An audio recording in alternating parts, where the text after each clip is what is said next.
Bonjour à toutes et à tous. Pour la pause café d'aujourd'hui, je voulais vous présenter un outil, un site qui vous permet de gamifier votre vie.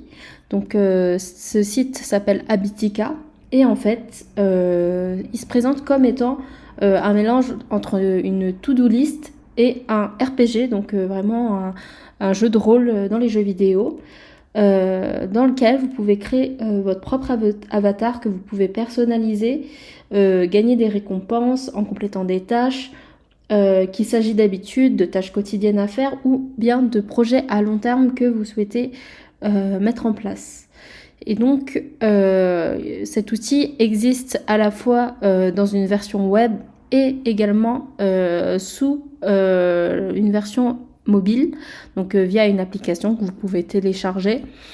Et bien du coup on va pouvoir commencer. Donc vous pouvez tout d'abord vous inscrire pour utiliser Habitica. Après vous êtes inscrit, vous arrivez sur l'écran suivant où on vous demande du coup de donner un pseudo, choisir votre nom d'utilisateur et de commencer à créer votre propre avatar, donc vraiment comme dans un jeu vidéo.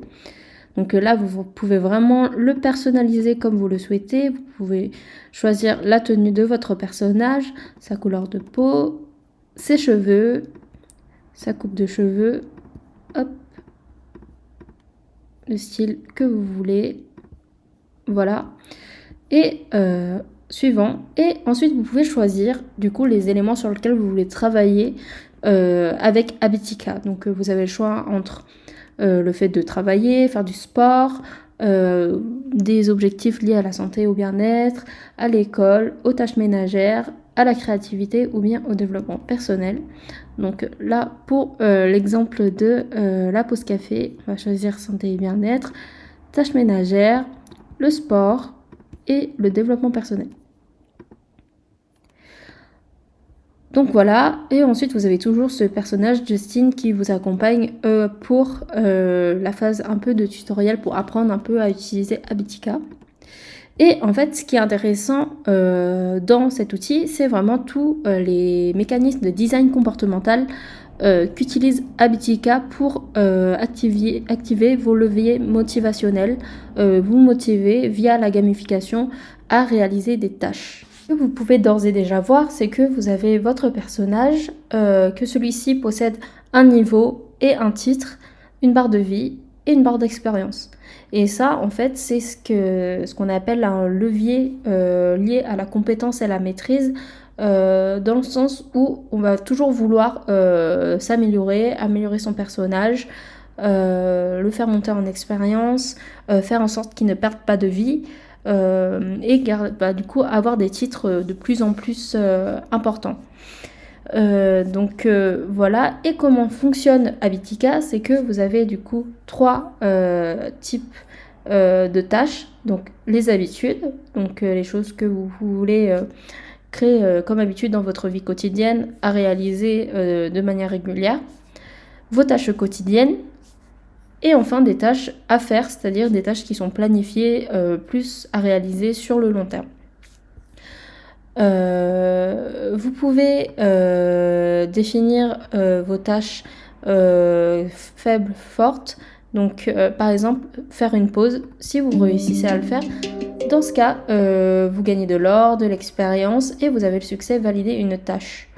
Donc là, je ne sais pas si vous entendez, mais ils font appel également à du sound design lié au code du jeu vidéo. Donc on a eu une petite musique qui s'est jouée. Et dans le cas où vous ne réalisez pas votre tâche, vous cochez moi. Et là, vous perdez de la vie. Et donc on voit l'impact que ça a sur votre personnage. Et en fait, c'est ça, via ce système de renforcement positif, lorsqu'on a des récompenses, lorsqu'on réussit une tâche, que Habitica va vous motiver à réaliser ces tâches-là. Et au contraire, ils utilisent également la punition, mais en faisant de sorte que ça ne vous démotive pas trop à abandonner l'application parce que vous perdez trop de vie, parce que vous n'avez pas réalisé vos tâches, mais justement pour vous motiver à faire en sorte de perdre de vie à votre personnage. Donc là, on voit bien que ils utilisent d'autres mécanismes comme la possession, le fait d'obtenir des objets, de les collectionner en réalisant vos tâches. Donc là, on obtient un œuf, une potion, vraiment comme dans un jeu vidéo. Allons-y. Et là, on voit que vous possédez un inventaire avec des objets et vous pouvez utiliser du coup les objets que vous allez accumuler en réalisant vos tâches pour, par exemple, faire éclore un œuf. Donc là, on clique sur la potion et voilà, on obtient un familier. Et pareil, là, du coup, on fait appel au mécanisme de possession. On va essayer de collectionner des objets, des familiers, des montures. Et on voit aussi dans Habitica qu'ils utilisent du coup l'UX Writing, les microcopies, toujours dans le thème de la gamification avec le en avant.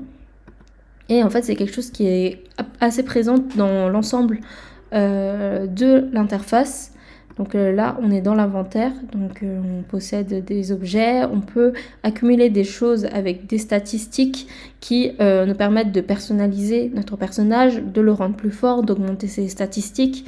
Donc vraiment dans le but de nous motiver à réaliser les tâches, à monter en niveau, à obtenir des objets pour toujours s'améliorer de plus en plus. Et quelque chose qui est très sympathique également dans Habitica, c'est que vous avez la possibilité d'acheter des éléments avec l'argent que vous allez accumuler, toujours dans cet objectif-là d'obtenir de plus en plus d'objets, d'améliorer son personnage. Vous avez des quêtes que vous pouvez débloquer, personnaliser le fond de votre personnage, enfin vraiment, ils ont vraiment optimisé l'ensemble des possibilités que vous pouvez faire avec Habitica. Vous avez également la possibilité de créer une équipe ou de chercher une équipe et d'inviter vos amis à vous rejoindre pour des aventures avec plusieurs personnes. Vous pouvez chercher une équipe. Hop. Et dans le cas où vous avez une équipe, il y a des quêtes communes entre tous les membres des équipes et pour vous motiver tous ensemble à réaliser vos tâches quotidiennes. Et toujours dans le thème de la gamification avec par exemple ici les lapins de poussière sauvage. En gros, si vous passez, que vous faites le ménage, ça va du coup battre ces lapins et vous allez réussir votre quête commune. Donc toujours sur la gamification, vous pouvez également vous comparer avec les membres de votre équipe. Donc là, ils font appel à ce qu'on appelle la comparaison sociale.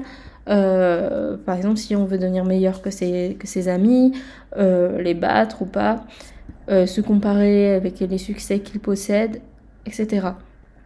Donc on voit vraiment que c'est quelque chose de très très complet. Vous avez également la possibilité de définir vos propres défis.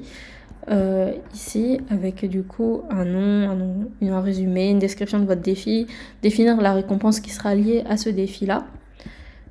Donc voilà, mais en tout cas, l'application est truffée d'éléments de design comportemental et ça reste vraiment très intéressant d'un point de vue UX parce que vraiment Habitica s'appuie sur des principes de psychologie, comme je l'ai dit, de renforcement positif, de motivation intrinsèque, donc s'améliorer soi-même, de motivation extrinsèque, telles que les récompenses. Et du coup, ça va encourager les utilisateurs à réaliser des comportements spécifiques liés à, aux tâches qu'ils veulent accomplir. Donc vraiment gamifier leur vie. Également, on a vraiment ce mécanisme de progression visible. Effectivement, on aime voir que nos efforts sont récompensés en obtenant du coup des objets, en augmentant de niveau, etc. En améliorant notre personnage. Et du coup, les interactions sociales qu'il y a via Habitica sont vraiment très intéressantes. On peut collaborer avec d'autres membres de notre équipe. Il y a aussi cette notion-là de compétition pour être le meilleur entre les personnes de son équipe. Ça renforce l'engagement et ça fidélise les utilisateurs. Et du coup, on peut conclure cette pause café en disant que Habitica laisse une grande liberté dans la définition des objectifs qu'on a et que c'est un outil qui peut vraiment être très utile pour transformer une activité banale comme des activités quotidiennes, comme faire la vaisselle, en quelque chose d'engageant et de motivant, de fun, en utilisant tout simplement les codes du jeu vidéo, en gamifiant notre expérience.